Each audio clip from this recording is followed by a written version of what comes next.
Hi everyone, welcome back to the Reddit drama channel with another Reddit cheating story.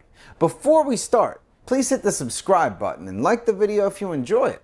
Also, please click the notification bell so you won't miss when another cheating story goes live. These simple clicks mean a lot to our channel, and thank you for your support.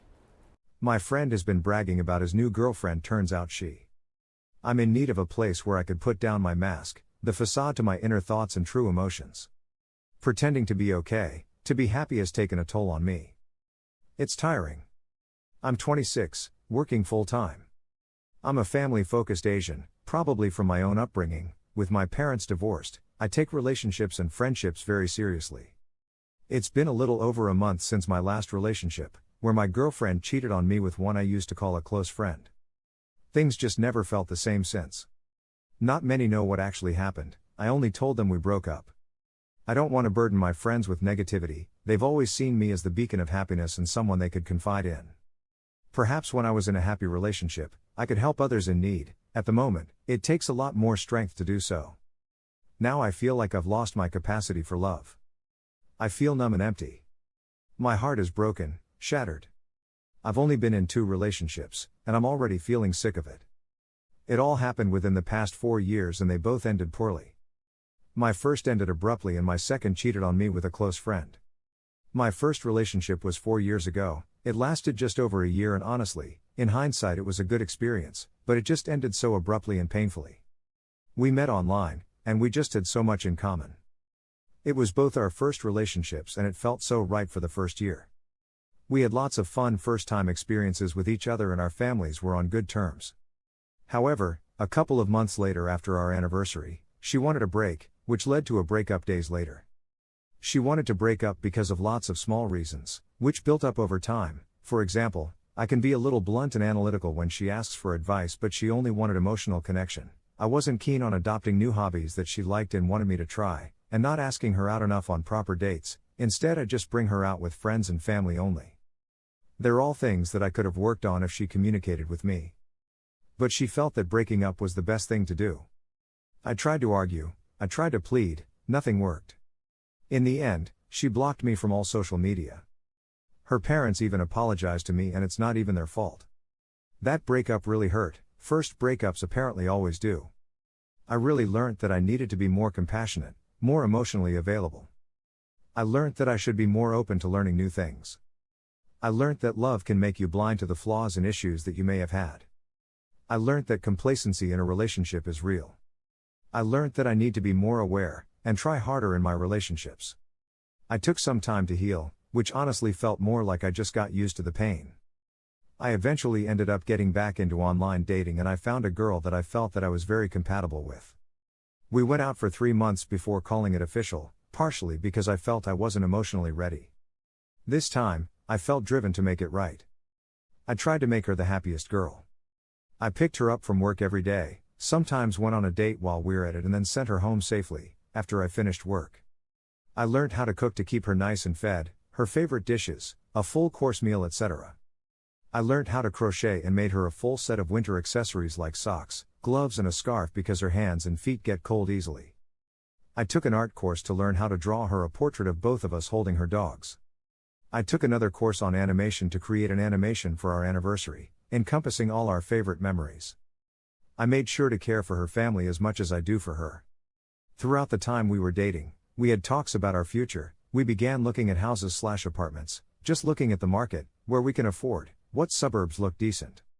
We discussed kids, schools, careers, parents, etc., like 10 years in the future. Everything was good, our families were happy. Then I got a big promotion, more responsibilities, managing more staff than I ever did before, across multiple cities, countries. I had to liaise with staff across the world and had to do overtime almost every day due to calls overseas in a different time zone. I just didn't have the time or energy anymore. I began missing out on some birthdays and special events, both our families. I couldn't keep up with my usual commitments. I was tired.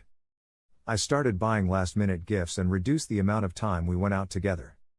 I could no longer entertain spontaneous outings and events, and had to plan out my weeks in advance just to keep my sanity. I didn't hang out with my friends much either, merely just chatting here and there on Discord when I had the time, or special events like birthdays. Then a couple of months ago, a close friend, Jay, called me and wanted to talk. She doesn't usually call me directly, only messages me a few times or talks on Discord. She asked me if I noticed my girlfriend doing anything weird. It was out of nowhere. But I told her I noticed that she's been talking to other people a lot, but I figured she's just trying to keep herself busy since I don't have as much time on hand. She told me another friend in the circle has been talking to my girlfriend quite consistently. Apparently someone, D, from my closer circles got close with my girlfriend some time after I got my promotion. My friend told me that they've been hanging out a lot on days I'm working overtime. She told me that initially, they were group outings, but quickly turned into one-on-one dates. I acknowledged what she said and thanked her. But what came after another month was mayhem. My close friend's circle imploded, split on two sides. It became apparent that my girlfriend was cheating on me when D started to brag to a few people in the circle about his new girl, and how he's getting lucky and all. One of them snitched on him out to the rest of the circle and they all started arguing. Some sided with D, most reprimanded him. I don't know what they know or heard. They claimed I was neglecting my girlfriend, didn't love her or care for her anymore, and that my girlfriend loves D now. Everything just hurt. It really didn't matter what they said, it's simply that I thought they were my close friends. I confronted my girlfriend and she didn't deny it. She admitted to cheating on me, although she says she still loves me. It was enough, I broke up with her on the spot. 2 years of relationship, poof. I broke the news to our families, and they were in total shock. Everything was like wildfire that week. I just saw my life, my dreams, my hope in flames. What made me feel even worse was when her father came to me a couple of days later, sat me down to talk. He hugged and apologized to me.